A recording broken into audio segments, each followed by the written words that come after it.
Então, como última palestra agora, chamamos a fisioterapeuta Leila Ortiz. Ela vai falar sobre fisioterapia motora, alongamentos, exercícios ativos, fortalecimento e órteses, mitos e verdades. Ela é presidente da Associação Regional de ELA do Estado do Rio Grande do Sul e fisioterapeuta.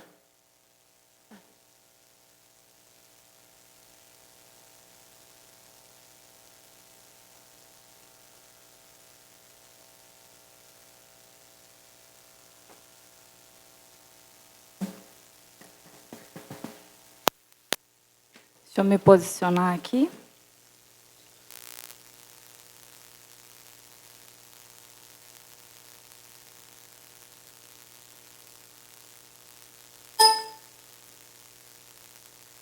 O pointer. Em que botão é o pointer? De cima? Bom. Em primeiro lugar, eu gostaria de agradecer muitíssimo o convite à Abrela, dizer que é muito bom poder estar aqui sempre participando, né? Poder também contribuir, né, com a fisioterapia e parabenizar pelo evento, que é muito importante essa troca entre profissionais, familiares e cuidadores. Bem,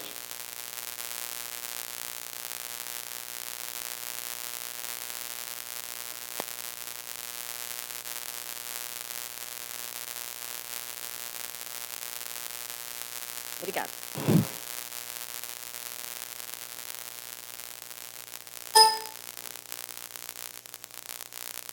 Ok, então eu sou fisioterapeuta. Sou fisioterapeuta motora e respiratória, porque lá no Sul nós trabalhamos com as duas áreas ao mesmo tempo. Sou voluntária na Arela desde 2005. Atualmente, então, uma pequena correção, eu sou vice-presidente da associação, fui presidente por 5 anos. E pretendo, então, passar um pouquinho da minha experiência, que trabalho com ela, com neuromuscular, há mais de 10 anos. É super importante, por se tratar de uma patologia relativamente rara, né, conhecer todo o seu curso clínico, saber de tudo que pode acontecer com o nosso paciente. Como já foi falado aqui, né, existem muitas variações, cada paciente é um paciente, né? Então, é por aí que a fisioterapia vai fazer o seu manejo clínico, de acordo com o nosso paciente.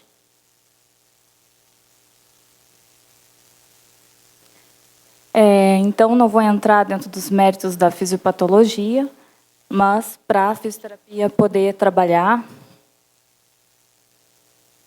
é importante nós sabermos que, então, o nosso paciente ele vai variar desde um tônus muscular aumentado, que apresenta espasticidade, até uma diminuição desse tônus, com uma hipotonia.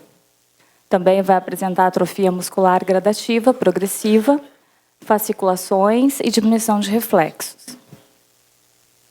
Então, um paciente que nós sabemos que vai ter uma perda gradativa da força muscular, né, de todos os membros, todo o corpo, também como já foi falado aqui, e da parte respiratória, também muito bem apresentado pela doutora Rita.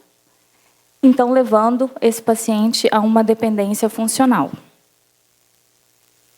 Eu gosto bastante da divisão da Piemonte, que ela faz bem simples 3 divisões, né, das fases da ELA, que é a fase, então, independente, quando o paciente descobre a doença, começa uma sutil fraqueza muscular, começando a ter uma maior suscetibilidade à fadiga. Depois a fase semi-independente, onde ele começa a apresentar maiores dificuldades nas suas atividades de vida diária, começa a necessitar de recursos como bengala, cadeira de rodas, e começam a surgir os primeiros problemas respiratórios. Até a fase dependente, onde o paciente, né, fica tetraplégico, com um agravo maior do sistema respiratório. Então, já foi falado aqui bastante sobre a equipe multidisciplinar. É super importante o fisioterapeuta, né, ter uma boa relação com todos os profissionais que vão tratar o nosso paciente. Um exemplo disso, então, para a gente entender melhor. Por quê, né? O médico ele está, né, com o manejo clínico do meu paciente. Por exemplo, se eu tiver uma espasticidade, um tônus aumentado muito acentuado, que está dificultando a fisioterapia, eu vou entrar em contato com o médico, né, e a gente vai discutir junto, de repente, uma solução para isso. Vou começar a dar só exemplos para a gente entender a relação com os outros profissionais. Terapia ocupacional trabalha junto com a fisioterapia sempre, né? Nas adaptações, nas órteses, é uma troca constante. O apoio psicológico nem se fala, tanto do paciente como os familiares e os cuidadores do nosso paciente. A fono, muito importante na parte respiratória, principalmente em relação às aspirações. A altura do palato também, que é a passagem do ar. Então, super importante essa troca constante do fisioterapeuta. A parte nutricional. O fisioterapeuta ele pode notar que esse nosso paciente está desnutrido. O que acontece? O paciente desnutrido, a doença tende a se acelerar, né, e a perder força mais rapidamente. Parte da enfermagem também, a troca em relação aos cuidados. Enfim, é super importante o fisioterapeuta ser um profissional que vai ter um olhar mais amplo e global, porque assim quem vai sair ganhando é o nosso paciente. Qual é o papel da fisioterapia, então? Diante das outras patologias, a fisioterapia ela tende a recuperar a função, a recuperar a força muscular. Na ELA é o contrário. Na ELA a gente tem um outro objetivo. A gente tem o objetivo de prolongar essa função. Quanto mais tempo, prolongar essa força muscular, melhorando assim sua qualidade de vida.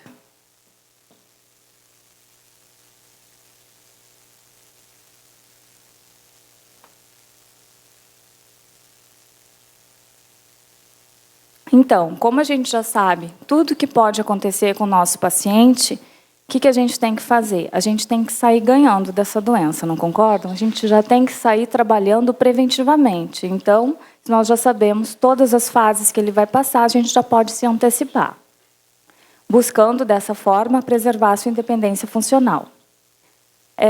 Orsini, aqui nesse trabalho, ele mostra vários instrumentos de avaliação da funcionalidade do nosso paciente. Aqui, então, a gente pode observar alguns instrumentos, né, nesse trabalho apresentado, que vão avaliar a funcionalidade do paciente no dia a dia, tanto respiratória como motora. Trouxe só para demonstrar, que já foi falado também, a escala funcional, alguns itens, né, que é avaliado da funcionalidade do nosso paciente, para quem não conhece, então, que é a fala, a salivação, a cialorreia, a deglutição, a escrita, a manipulação de alimentos e utensílios pacientes com gastrostomia e sem gastrostomia, relação ao vestuário e higiene, atividade, então, independência no leito, manipulação das roupas de cama, em relação à marcha, subir escadas e respiração. Essa é uma das escalas mais utilizadas. Vale também citar que tem uma validação dessa escala, né, para português, que é a EGELA, feita pelo pessoal aqui de São Paulo, da Unicamp. Então, é importante a fisioterapia também mensurar, né, qual é o grau de funcionalidade do nosso paciente. Vai do fisioterapeuta, voltando, vai do fisioterapeuta, então, trabalhar dependendo de cada fase que o paciente vai estar. Como eu já falei, a fisioterapia aqui ela é o contrário. Em outra patologia, nós estaríamos acrescentando carga, acrescentando repetições, recuperando força. Na ELA, não. Na ELA é o contrário. Porque se nós cansarmos o nosso paciente, se nós provocarmos a fadiga, o que vai acontecer? Essa doença que já está em progressão, ela vai progredir mais rapidamente. E isso não pode acontecer. O papel da fisioterapia é manter o que ele tem por mais tempo. Se a gente perder, a gente não consegue recuperar. Então, nós não podemos acelerar essa doença. Então, a gente vai adequando os exercícios de acordo com cada fase da doença. E é o paciente que vai nos trazendo isso de acordo com a fadiga. Ele vai nos relatando e a gente vai adequando. O que acontece? Vai desde um exercício com uma certa carga, até um exercício ativo, um ativo assistido, até o exercício passivo. É o contrário. E sempre uma dica também é variar. Trabalha um pouco de perna, trabalha um pouco de braço, vai dando tempo para a fibra, para o membro descansar, com poucas repetições. Estudos trazem que exercícios extenuantes, com força, com carga em pacientes com ela, e exercícios também que o paciente não faz exercício, na escala funcional, a doença ela avança mais rápido. Então, a indicação melhor são os exercícios moderados e leves, que elas prolongam, então, a função do paciente. Então, o nosso caminho é por aí.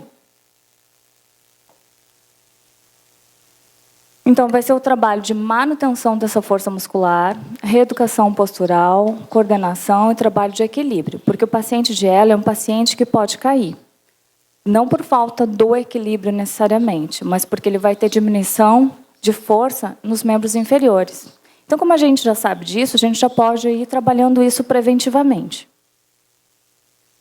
Alongamentos sempre, em todas as fases. O que vai variar é como é realizado esse alongamento.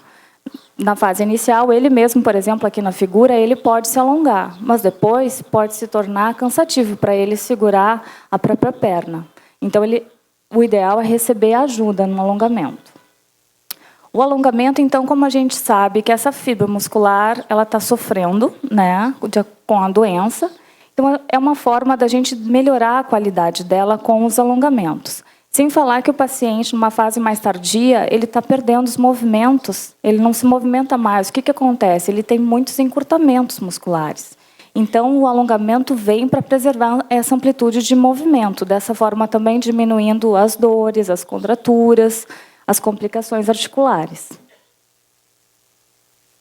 A marcha. Então, vai passar por todas as fases, de independente, né, semi-independente, até a fase dependente com o uso da cadeira de rodas. O fisioterapeuta vai indicando junto com a terapia ocupacional. Então, na fase dependente, o uso do leito, super importante, uma cama confortável, com colchão confortável também, com elevação de cabeceira preferencialmente, não só pela questão respiratória, mas elevação de membros inferiores também. Estou mostrando o que seria o ideal, tá? Em termos de poltrona também, uma poltrona confortável, com opção de reclinar o encosto, com apoio de cabeça, com elevação de membros inferiores. E a cadeira de rodas da mesma forma, né? Com todas essas opções. Porque vamos pensar, estamos aqui o dia todo assistindo palestra. O que todo mundo fez na cadeira? Todo mundo se mexeu, todo mundo se ajeitou. Quem não consegue fazer isso, a gente tem que se colocar no lugar. Então, quem está de fora, o familiar, o cuidador, ele tem que estar toda hora oferecendo a mudança, né, de decúbito, de posição, o apoio no bumbum, que são coisas super simples, detalhes, mas que faz toda a diferença para o conforto do nosso paciente. Então, aqui só alguns recursos para posicionamento, né, evitando deformidades, encurtamentos e para o próprio conforto do nosso paciente, como alguns encostos, almofadas, apoios de pescoço, usar e abusar nesses acessórios. Então, as órteses aqui, juntamente sempre com a terapia ocupacional, o fisioterapeuta ele vai trabalhar, né, dentro do seu alcance. Aqui como exemplo, então, o colar cervical, porque os músculos do pescoço eles também podem cansar e não pode fadigar para a gente não perder mais rápido a força do pescoço. Então, além de apoiar, recostar o pescoço eventualmente, usar também o colar cervical. Você vai ter que andar de carro, né, vai ter muito solavanco com o carro, por exemplo, usa o colar cervical. Está cansando? Descansa a cabeça. A mão, por exemplo, ali na outra foto, a órtese de mão. O que acontece? Encurtamento muscular de flexores da mão é muito comum. Então, a órtese de mão é uma boa opção. Em relação ao membro inferior, o que acontece quando o paciente tem espasticidade é o pé equino, é o pé ficar, né, com uma deformidade por encurtamento. Então, aquela órtese vermelha lá em cima, ela é mais indicada porque é uma órtese fixa para posicionamento e evitar maior deformidade. Quando o paciente deambula, a gente pode até indicar uma órtese mais fininha para usar junto com o sapato.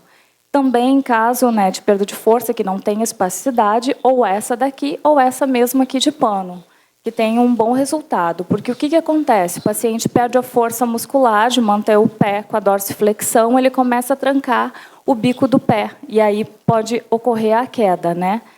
Então, são algumas sugestões. A fisioterapia tradicional, então, quando o paciente apresenta dores, contraturas, né, a fisioterapia vai lançar mão dos seus recursos de aparelhos, né, para tratar esse paciente.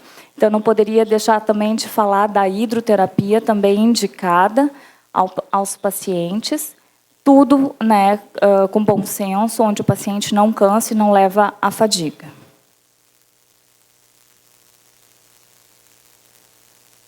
Também não poderia deixar de citar, né, está fazendo 1 ano que o Nicoleles apresentou na Copa, né, o exoesqueleto. Então, a tecnologia, a robótica, ela vem, né, para ajudar, né, com os nossos pacientes.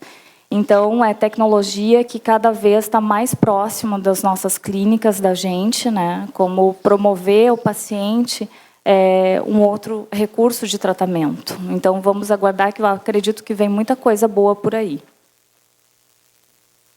Sempre o fisioterapeuta é o profissional, um dos profissionais que vai estar em contato diário com o familiar ou cuidador, porque ele vai fazer a fisioterapia com o paciente, termina a sessão, quem fica com o paciente, então, é o familiar cuidador. Então, as orientações, né, do dia a dia, elas são super importantes, com aquele lema sempre, economia de energia, porque se cansa, pode, né, levar à fadiga e acelerar a doença, a gente não quer isso. Então, pequenas dicas, como tomar banho sentado, dicas na sua atividade de vida diária, e como as transferências, porque às vezes é um único cuidador, e o paciente fica dependente. E aí, como é que faz?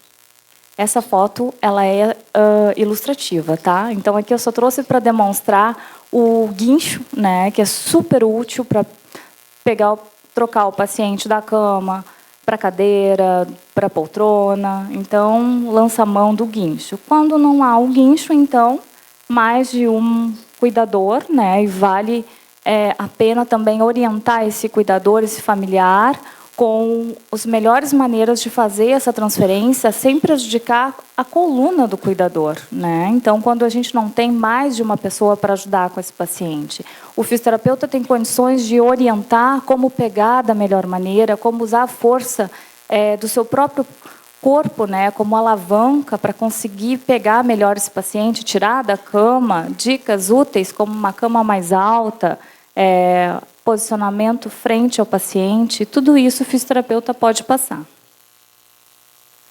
Também dicas para a transferência do paciente no leito, ali em cima, tem na figura, o uso do móvel, né, que é um lençol que a gente coloca em cima do lençol verdadeiro, vai um lençol que a gente consegue manusear com o paciente, virar ele de lado, puxar mais para cima, principalmente quando é um único cuidador com esse paciente.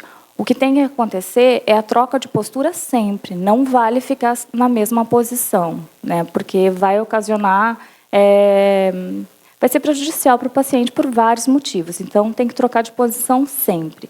Nessa outra figura aqui demonstra vários apoios com almofadas em cabeça, perna, elevação. Tem que ficar confortável. Como que vai ficar? Vamos se colocar no lugar do nosso paciente. Seria confortável para mim? Né? E ali também outra figurinha, onde o fisioterapeuta tem condições de passar para o familiar e para o cuidador a melhor maneira, por exemplo, de sentar na cama sem fazer força, de tirar da cama sem fazer força. Então, o fisioterapeuta é um profissional que ele pode passar tudo isso. Orientações, então, para esse familiar, esse cuidador, né, como já foi falado aqui pela doutora Ana Paula, que é muito difícil, então, para ele. Né? Por que não buscar um apoio psicológico? Cuidar da sua própria saúde, para ele ter condições de continuar cuidando, né, do nosso paciente. E também, aí estão as associações e os grupos, para fazer esse papel de amparo, de apoio, de acolhimento, que é super importante, e a troca de informação. Porque o paciente bem informado é melhor tratado. Tudo bem que ela ainda não tem cura, mas tem recurso quase para tudo. Então, a gente sempre tem que dar um jeitinho, né? Então, uma equipe multidisciplinar precocemente entrando na vida do paciente vai melhorar a qualidade de vida e vai aumentar a longevidade do nosso paciente. Aqui eu trouxe, então, como sou da Arela, do Rio Grande do Sul, algumas fotos dos nossos eventos, que a gente realiza simpósio também, oficinas de aparelhos, técnicas, a gente faz um brechó ao ar livre para arrecadação de recursos. A gente tem foto desde a fundação da Arela, que este ano nós estamos fazendo 10 anos de associação. Nós tivemos a ajuda da Abrela, estava conosco lá no Sul em 2005, quando foi fundada a associação por pacientes, familiares e alguns profissionais da área da saúde. Então, gostaria de aproveitar e convidar a todos para o nosso 10º simpósio, que vai ser realizado dia 12 de setembro desse ano, em Porto Alegre, direcionado a profissionais, pacientes e familiares, que é uma edição comemorativa, então, da associação e seus 10 anos de atividade. Gostaria de agradecer a todos, espero ter contribuído e fico à disposição. Muito obrigada.